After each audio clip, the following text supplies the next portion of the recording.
Obrigado, pastor Newton. Paz do Senhor, igreja.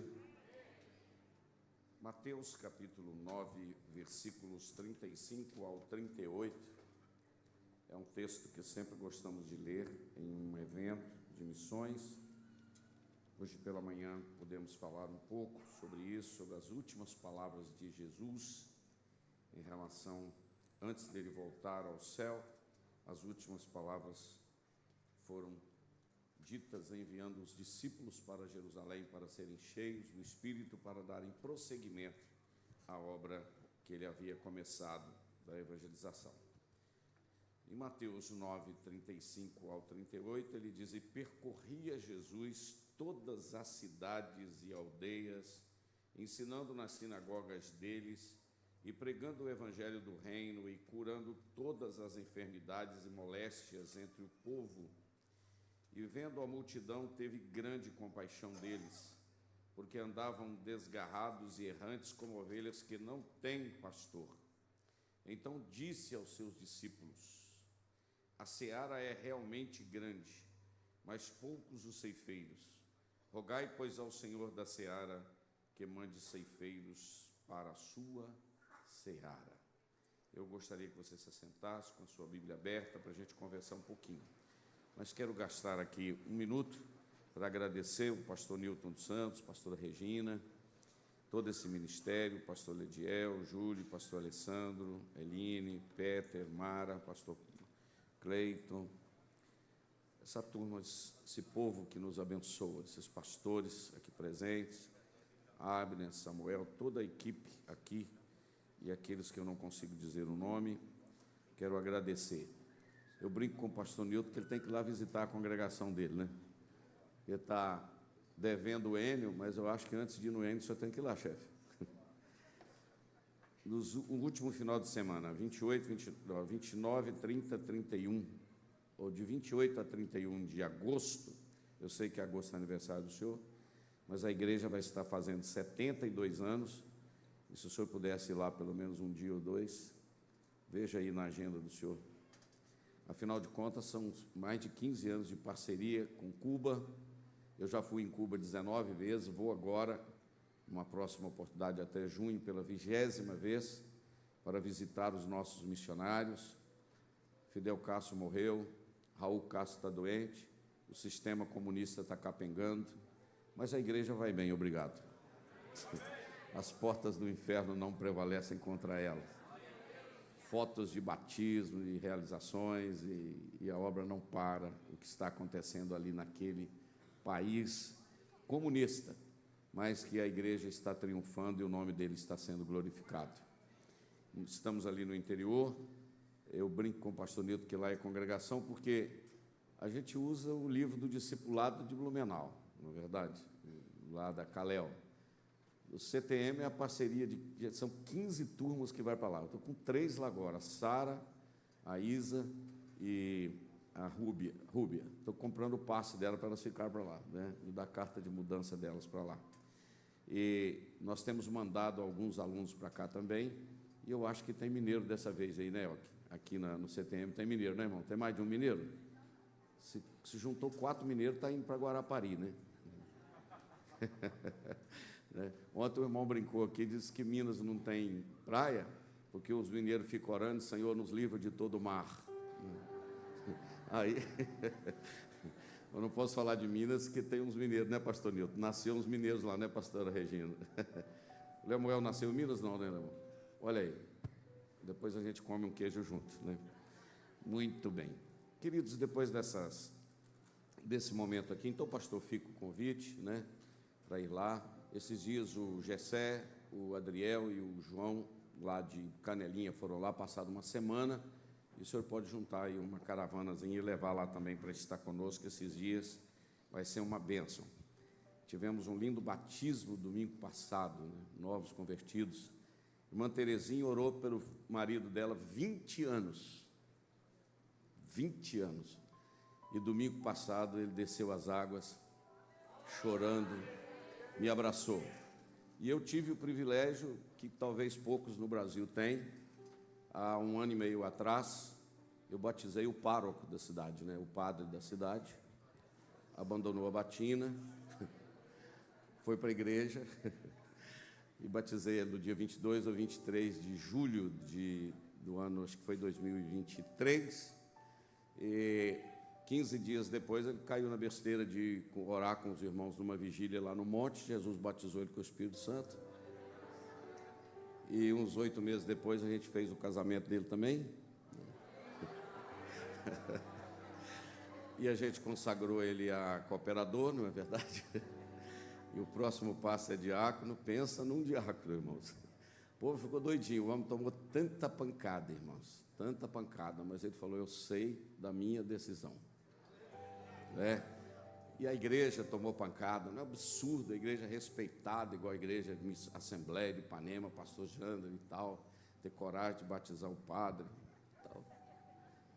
Caiu na rede lá, nós estamos batizando, amém, irmãos? Aleluia, Deus tem feito coisas grandes no meio daqueles matos, daquelas montanhas, e o nome de Jesus tem sido glorificado ali. Nós temos dificuldades normais, mas estamos bastante animados realizando a obra do Mestre ali. Então, fica o nosso convite e também a nossa palavra de gratidão a esta igreja. Estou orando, conversando com o Alessandro, para a gente lançar, na próxima vez que viermos aqui, o livro de 20 anos de Cuba, né? Estamos juntando todo o material para a gente lançar um livro pela Calel dos 20 anos aí de Cuba. Eu tenho certeza que vai ser uma bênção. Anderson, Ediane, a sua Tainara, Deus abençoe vocês. São os nossos filhotes ali do Paraguai, do pastor N. Meus irmãos, eu gostaria de compartilhar com vocês uma palavra muito simples, uma palavra, nada que você não sabe, mas a igreja cresceu, então surgiu a necessidade de criarmos departamentos, né? Existe uma palavra no português, a departamentalização. O que é departamentalização? Departamentalização é dividir em grupos, em departamentos, é fragmentar para organizar.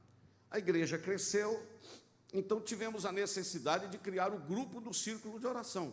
Eu não sei aqui como que chama aqui em Santa Catarina, o departamento de mulheres, né? Lá no interior de Minas, a gente chama de círculo de oração, aquelas irmãs que oram 1 a 2 vezes por semana, um grupo sai visitando. Criamos, então, o departamento de oração. Isso é uma coisa boa. Chega lá os pedidinhos de oração, como diz o mineiro, num papelinho, né? Ora aí por mim, ora não sei o quê e tal. Criamos o departamento de oração, ora, canta no domingo e tal, etc. Surgiu a necessidade de aprendermos mais, criamos o departamento de ensino. É claro, da escola dominical, os seminários teológicos, como tem aqui, lá em Ipanema, nós temos ETAD e temos o curso ELA e tal, e estamos preparando, ensinando, departamentalizamos o ensino e precisamos estudar a palavra de Deus. Aí, com o crescimento, criamos também o departamento de louvor, o pessoal que canta e tal, as orquestras, etc., linda, maravilhosa como aqui, né? Estava ali pensando, Jesus, um dia, quem sabe eu chego lá, mas está longe, mas a gente pode estar tentando. Criamos o departamento de louvor. E aí surgiu a necessidade de evangelizarmos, de evangelismo e missões. Criamos, então, o quê? O departamento de missões, de evangelismo e missões. E tudo que eu falei aqui agora faz parte da igreja e é necessário isso. A gente não questiona isso. Só que o grande problema de departamentalizarmos é nós acharmos que a responsabilidade da oração é somente do grupo do departamento de oração. Esse é o grande problema, porque não há nenhuma desculpa de que só o departamento de oração deve orar. Todo cristão precisa ter uma vida de oração. Quem concorda comigo, diga amém. Amém. Alguém disse que a oração é a respiração da alma.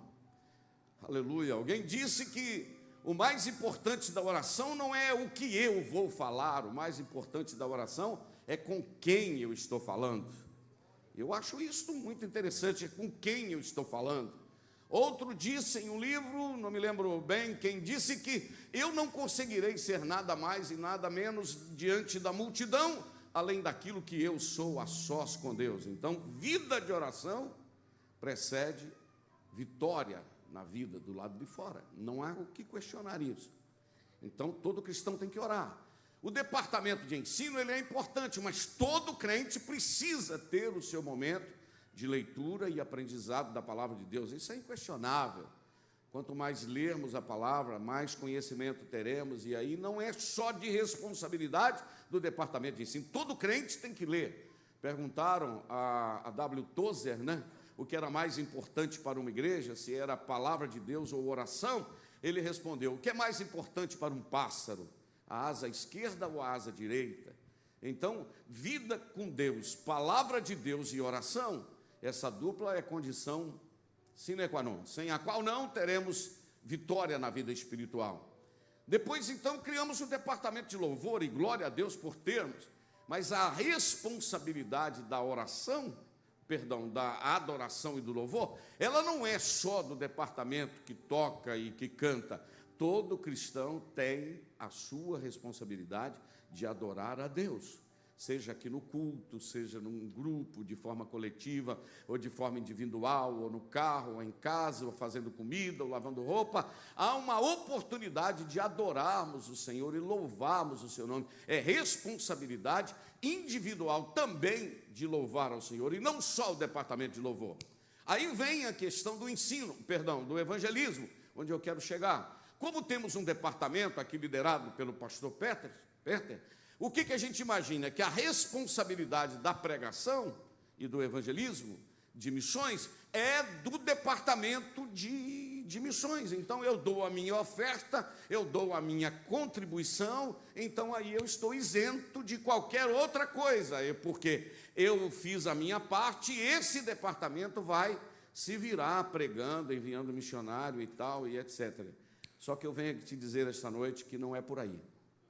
Assim como o dever de orar é de todo cristão, de ler a Bíblia é de todo cristão, de adorar é de todo cristão, é dever nosso também de pregarmos a palavra do Senhor. Todo crente tem que ser um instrumento de Deus para dar o testemunho daquilo que Deus fez na sua vida. E para que possamos ter essa responsabilidade, nós precisamos entender que não dá para fazer isso esporádico, precisa ser um estilo de vida. Nós precisamos ter um estilo de vida.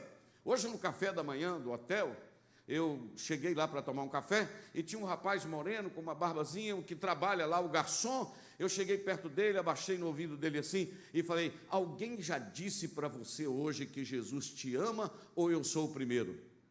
Ele assustou e disse: você é o primeiro. E eu disse: que privilégio ser o primeiro a falar com você que Jesus te ama. As águas marejaram nos seus olhos, e eu não sei se ele precisava de ouvir isso aquela manhã, mas eu estava ali exatamente como representante de Deus para fazer isso. O que eu quero te dizer é que Deus vai te colocar em algum lugar, num ponto estratégico para você ser a voz dele exatamente naquele ambiente, naquele lugar. Quem entendeu até agora pode dizer amém? Muito bem, o pastor Newton não falou uma vez só, no mínimo eu contei umas 3 ou 4 vezes, ele falando aqui que a oração é para que cada crente, cada membro da Deblu, cada participante dessa igreja, seja um evangelista, seja um ganhador de almas, seja batizado com o Espírito Santo, porque é o desejo de todo pastor, de todo líder, que cada crente se envolva com esse assunto. Irmão, se cada crente ganhar uma alma para Jesus durante um ano, pastor, mas eu não sei pregar, alguma forma, ou eu não sei quem disse isso há anos atrás, por aí, desses escritores de séculos passados, ele disse: pregue o tempo todo, se for preciso, use palavras.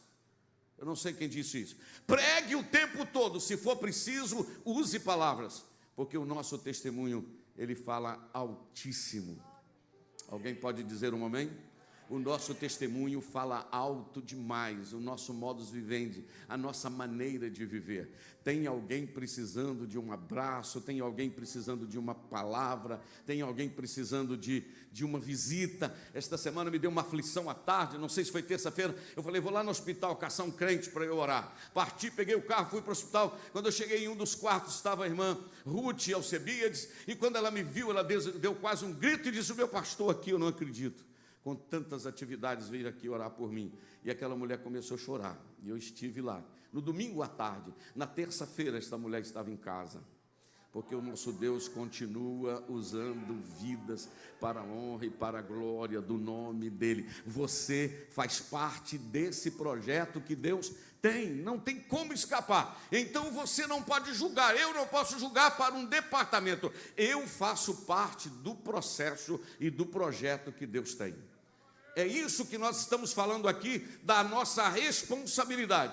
E eu queria já, não vou demorar muito, eu sei do horário e tal, mas eu gostaria de dizer para você que o melhor modelo disso é o próprio Jesus. Às vezes a gente fica querendo copiar de alguma igreja, de algum ministério. Não, eu vou trazer para cá esse sistema, o sistema da Coreia. Eu quero ir, até falei com o pastor Petra, com o Lediel, alguém me ajudar aí. Eu quero ir lá na Coreia, eu quero ir na Coreia, quero ir no Japão e tal. Me ajudem aí, me orientem, porque eu ainda não sei como é que faz e tal. Mas eu quero sair de Ipanema, no interior de Minas, e parar no Japão e na Coreia. E eu tenho fé. Para quem já parou em Cuba, num país comunista, não tem problema nenhum de parar na Coreia e no Japão, tá bom? E de repente a gente quer trazer o sistema lá da Coreia para cá e tal, quer trazer de algum outro país, mas eu acho que o melhor modelo missionário é o modelo de Jesus. E este modelo de Jesus é que ele está inserido naquilo que ele está fazendo. E o primeiro aprendizado que eu tenho com Jesus, se eu quero fazer a obra missionária, em primeiro lugar, eu preciso entender que para Jesus, missões era prioridade. Diga comigo, prioridade. Existem coisas que são urgentes, mas não são prioridade. Mas missões na vida da igreja é prioridade. Ela pode deixar de comprar um terreno, ela pode deixar de comprar um sítio, ela pode deixar de, sei lá, fazer alguma coisa, mas ela não pode negligenciar a prioridade que é a pregação da palavra de Deus. E eu experimentei isso no período da pandemia, com 780 famílias em Cuba, e o dinheiro tinha que chegar, e alguém ligava e dizia: pastor Jander, estou com medo, quero cancelar 5 missionários, estou com medo, quero cancelar 10 missionários, e daí a pouco, no outro dia, 2, 3 dias, alguém ligava e dizia: pastor Jander, eu estou com medo de alguém cancelar a ajuda dos missionários, então eu quero mandar, aleluia, eu quero mandar uma oferta à parte, porque eu estou entendendo que a obra não pode parar no período da pandemia, e eu quero glorificar a Deus. Se você ficar feliz, dê um amém. Sabe por quê? O período que mais entrou dinheiro para a obra missionária foi no período da pandemia, porque Deus é o dono da obra, é prioridade dele a pregação do Evangelho. Mas em segundo lugar, eu aprendo com Jesus que quem quer fazer a obra missionária precisa se movimentar. O pastor Petra, o pastor Nilton, não sei o que diz, que são 40 frentes, né, pastor Petra? 40 frentes missionárias. A gente está atacando por todos os lados. A gente está atingindo todos os lados, porque a igreja precisa se movimentar. Ela não pode ficar enclausurada como um rebanho, engordando, um rebanho em confinamento. Ela tem que atingir onde a porta abrir, vai, porque Jesus me ensina, e percorria Jesus todas as cidades e aldeias, ensinando nas sinagogas, pregando o evangelho do reino, todas as enfermidades e moléstias entre o povo, e vendo a multidão teve compaixão. Jesus não parava, ele andava mais do que o pastor Nilton, porque eu fico admirado como anda, foto por todos os lados e tal, em Santa Catarina e etc. E eu gostaria de te dizer que há uma necessidade da igreja se movimentar. Esses dias me deu uma tristeza muito grande, porque por causa do meu problema no coração, eu estou sentindo que Jesus me curou esses dias e tal, porque eu senti um aperto, meu Deus, se eu morrer, não é questão que eu estou com medo de morrer, mas tem tanta coisa para fazer, Senhor, é tanta urgência, é tanta necessidade, e para você ter um obreiro preparado, com 40 anos de ministério, com experiências que Deus nos deu ao longo do tempo, e um aperto por ver que nem todo mundo quer, mas há uma necessidade que Deus levante gente para movimentar-se. Você precisa se movimentar de alguma forma. Jesus não parava, ia no norte, na Galileia, voltava por Samaria, vinha para a Judéia, chegava na Judéia, daí a pouco operava milagres, voltava para Samaria, voltava para a Galileia, ia na região de Tiro e Sidom. Jesus não parava, era 24 horas, tinha dia que ele parava um pouquinho para descansar, afastava um pouquinho, mas havia um grito dizendo: nós queremos esse Jesus, e a igreja precisa vestir esta camisa de se movimentar.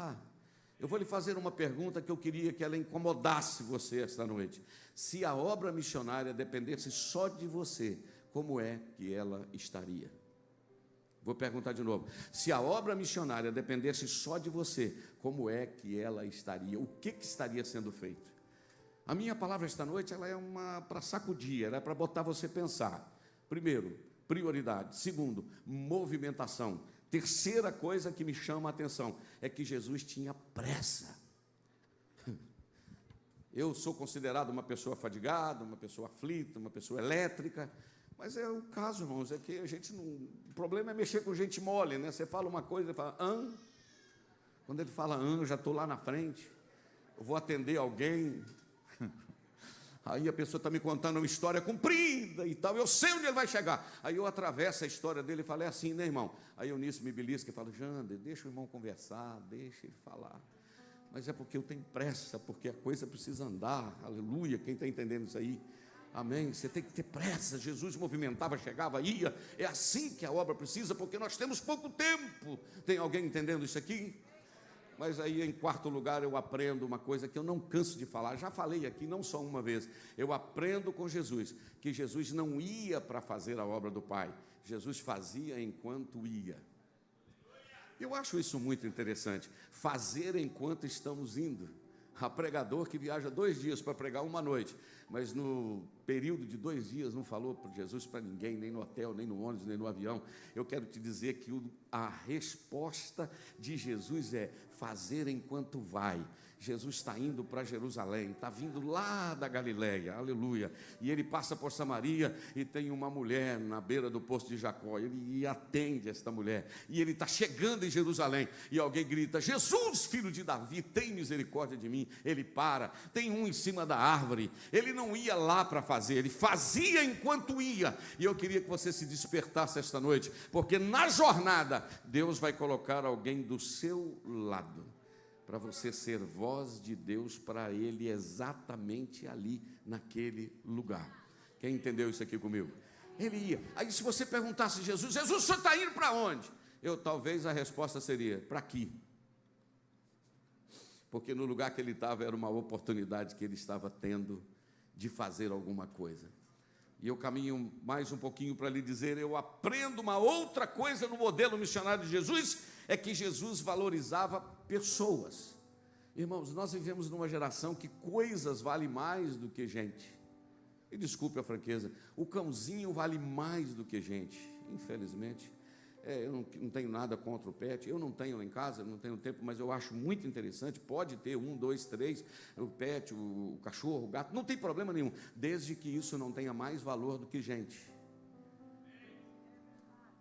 Você não vai ficar com raiva de mim e vai cancelar sua inscrição no YouTube, não. Se eu te falar um negócio, se você gasta R$100 com o seu cãozinho por mês, você tem que gastar 200 com a obra missionária. Aleluia, porque tem uma notícia, não fica triste não, no arrebatamento o cachorrinho vai ficar, e aqueles que você ajudou a ganhar, aleluia, com o seu dinheiro, serão levados para a eternidade. Pastor, não gostei do que o senhor falou. Não tem problema não, eu vou embora mesmo amanhã, você não vai achar ruim comigo, tá bom? Você tem que gastar o dobro do que você gasta com o cãozinho ou com o gato na obra missionária, para justificar diante do Senhor. E o que me encanta, irmãos, é saber que Jesus valorizava a gente. Jesus deixava 10.000 pessoas a oeste do mar da Galileia, para ir do lado de lá, só por causa do gadareno. Só por causa do gadareno. Libertava o gadareno, entrava no barco e voltava para o lado de cá outra vez. Só por causa da filha de Jairo. Só por causa da mulher do fluxo de sangue. Em uma das minhas viagens missionárias, aleluia, eu não sei se o Andrei, mas o pastor Holliston estava comigo nessa viagem, um dos meninos daqui de Blumenau. Cheguei no lugar, na igreja do pastor Saul e tal, e veio um irmão moreno, cabelo meio grisalho, e me abraçou, e me apertou, e disse, aqui está o homem que Deus ha usado para salvar minha vida. Aqui está o homem que Deus usou para salvar a minha vida. Eu disse, que passa, meu irmão? E ele disse, pastor, há 9 anos atrás o senhor esteve aqui, e o senhor pregou aqui, ó. E quando o senhor pregou, o senhor disse que Jesus atravessou o mar da Galileia e foi do lado de lá só por causa do gadareno. E o senhor disse que o senhor tinha vindo do Brasil, atravessado o oceano, 12 horas de voo, por causa de uma vida. Pastor, naquela noite eu estava embriagado perto do púlpito e eu me levantei e disse: eu sou este homem. Eu estava com cirrose hepática, aguardando a minha morte. Naquela noite eu entreguei a minha vida a Jesus. Aleluia. Jesus me curou naquela noite. Hoje eu sou evangelista da Assembleia de Deus. Você pode dar um aplauso ao Senhor? Hoje eu sou evangelista da Assembleia de Deus. De 20 anos de Cuba, se só esse homem que hoje é um missionário, Salvador Dias Cabreira, se este homem somente foi salvo em Cuba, já valeu todo o esforço de Blumenau em nos ajudar, todas as minhas 19 viagens de noites e de detenção, e de ficar na polícia, e de dormir em aeroportos, e de dormir dentro de voos, e aviões quase caindo, e ônibus, não sei quantas horas de ônibus, por aí mesmo, já valeu tudo. Porque uma vida naquele país tem um valor incalculável. Eu vou repetir, um valor incalculável. Você pode chegar perto da sua casa e dizer: eu te amo, minha casa. Você pode chegar perto do seu carro e dizer: I love you, my car. Eu te amo, você é maravilhoso. Me gusta mucho este carro. Aleluia. Você pode dizer perto do seu boi lá na sua fazenda. Você pode passar o dia inteiro perto do seu boizinho, conversando com ele para ele dormir, fazendo o seu boi dormir. O máximo que esse boi vai falar é assim: Porque a gente tem que amar, não são coisas. Olhe para a direita e para a esquerda, olha quem que você tem que amar. Você já está com vontade de falar com essa moça mesmo, que você ama ela? Já fala de uma vez, não é verdade? Não é verdade? Sabe quem que você tem que amar? Você tem que amar gente. Porque foi por causa dele que Jesus morreu. Foi por causa desse menino aqui, que Jesus morreu. Olha para essa pessoa que está do seu lado. Foi por causa dele que ele morreu, pastor Nilton. Foi por causa de nós. Aleluia. Se posicione para valorizar pessoas. Vai gostar de gente ruim igual Jesus, irmãos? É terrível. Aleluia. Jesus entrava, recebia fariseu, recebia publicano, e tomava pancada e criticava, e ele disse: o Filho do Homem veio buscar e salvar o que se havia perdido. É a mulher do fluxo de sangue, é a samaritana, é o leproso, é o gadareno, é a mulher pecadora, aleluia, é aquele que está caído na beira da estrada. Jesus amava esse tipo de gente, porque ele veio buscar e salvar o que se havia perdido. Aquele muito certinho que acha que não precisa de misericórdia, não precisa de remédio, mas o doente sim. E Jesus me ensina. Deixa eu te falar uma coisa: se você quer fazer a obra de Deus e não ama a gente, pastor, mas aquela irmã me faz muita raiva. É exatamente, cata ela e carrega. Ai.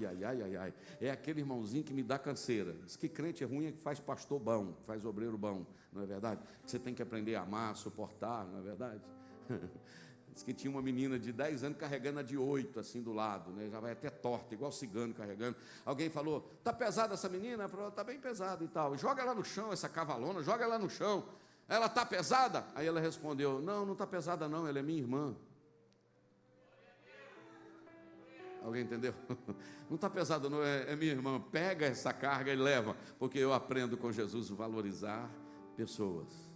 E por fim, para eu concluir a minha rápida palavra esta noite, se quisermos aprender com Jesus, é o que eu falei hoje de manhã, só dá para fazer se nós estivermos inflamados pela presença do Espírito Santo de Deus.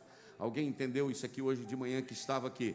Obra missionária sem a presença do Espírito Santo é turismo. Evangelismo sem a unção do Espírito Santo é passeio. Aqui a gente só vai com os olhos marejados de lágrimas. Aleluia.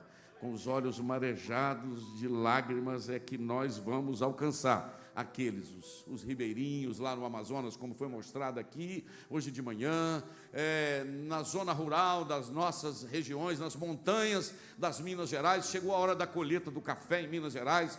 O café está com preço muito alto, e aquelas montanhas cheias de gente, a igreja está lá no meio do mato, quinta-feira eu fiquei empolgado, fui num lugar chamado Alegria de Simonésia, os irmãos com a mão tudo calejada e tal, mas à noite, Jesus batizando com o Espírito Santo, há um movimento de Deus nas roças, nas zonas rurais, irmãos.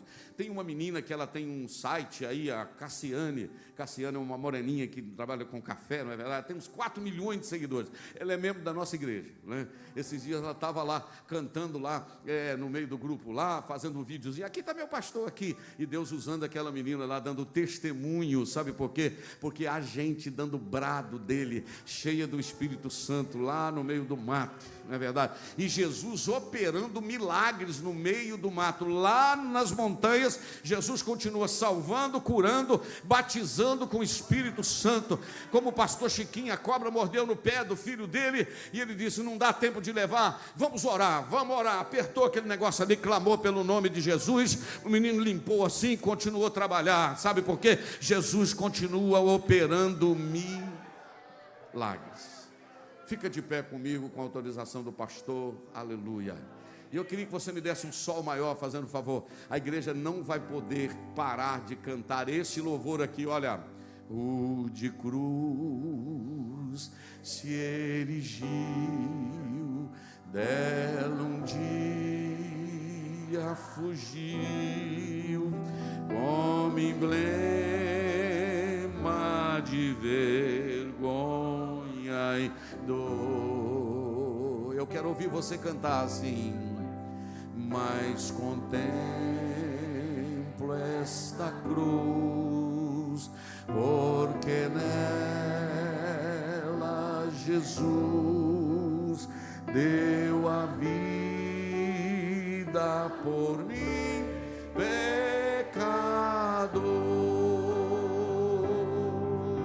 Canta assim. Sim, eu amo a mensagem da cruz. Olha esta frase aí, olha a frase do hino que diz: até morrer eu a vou proclamar, levarei eu também minha cruz,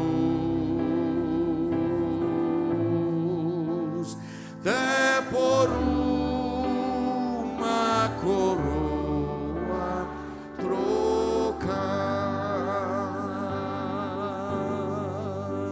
Nesta cruz padeceu. Eu quero ouvir você. E por mim já morreu. Quem? Meu Jesus, para dar-me o perdão. Eu me alegro na cruz, dela vem graça e luz para minha santificação. Nesse primeiro dia da semana, levante a sua mão e canta. Sim, eu amo. Eu quero ver você com a mão erguida para o céu. Deus vai mudar a história do Japão, eu creio. Deus vai mudar a história de Cuba. O comunismo vai cair e a igreja vai continuar de pé. Deus vai mudar a história do nosso país. Há uma igreja que sente algo.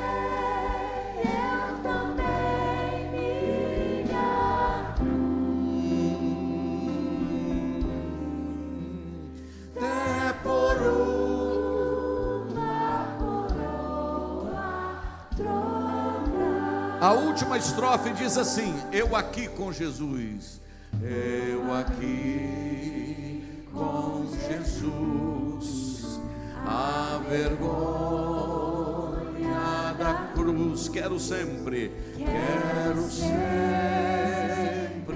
levar e sofrer. Cristo vem me buscar e com Ele no lar uma paz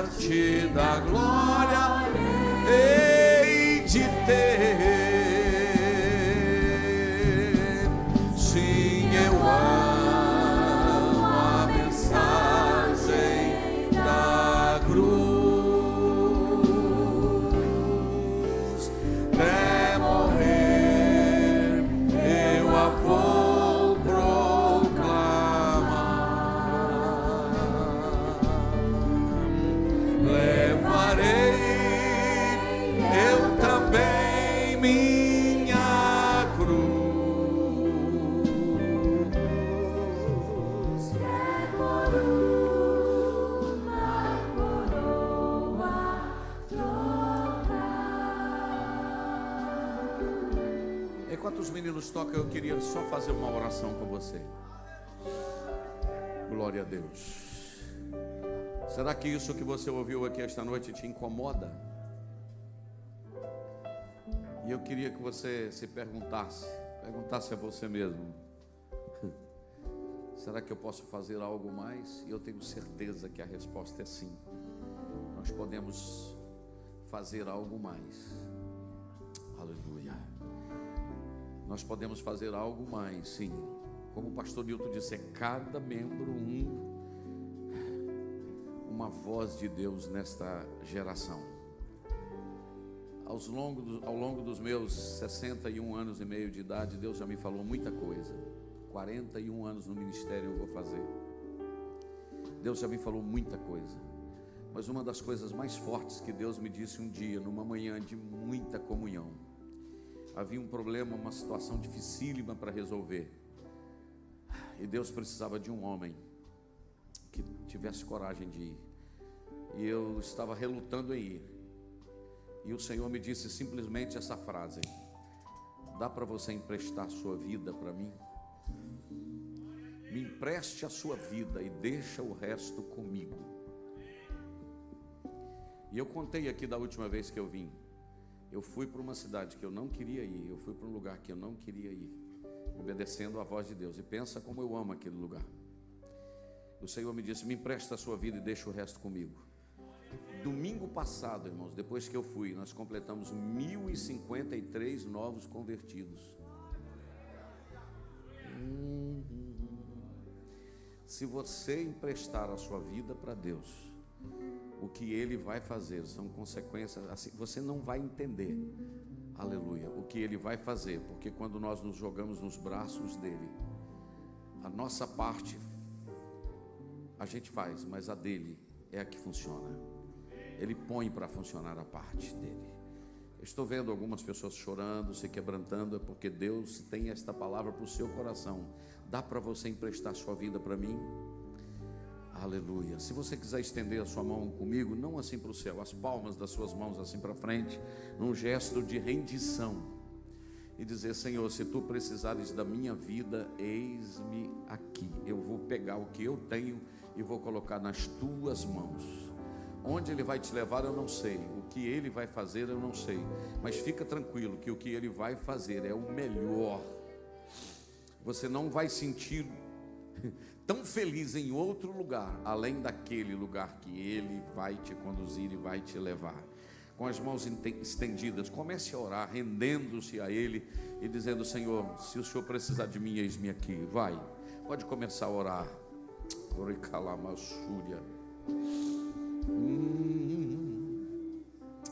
Eu tenho uma palavra do Senhor para alguém aqui esta noite. Pode continuar orando. Filho, tu tens me perguntado quanto tempo a mais. Uso meu filho para te dizer que este lugar é um tempo determinado pelo meu propósito. Ele não está muito longe de terminar, mas descansa, porque é na minha hora. Não precisará de nenhum esforço humano, porque a minha mão movimentará. E quando tu assustares, tu estarás em outro lugar e dirás: como isso aconteceu? E tu lembrarás dessa noite, e a tua fala será: realmente foi o Senhor que fez. Como prova de que falo contigo, teu coração treme, porque eu estou cuidando de ti, da tua companheira, dos teus, e tudo vai acontecer na minha hora. E como prova de que falo neste ambiente, um temor da minha presença cai sobre esta casa, e o meu nome está sendo glorificado. Assim diz o Senhor. Se eu fosse você, adorava um pouquinho, aleluia. Se eu fosse você, se abria as mãos estendidas, diga: Deus, me leve onde o Senhor quiser, aleluia, glorificado seja o nome do Senhor.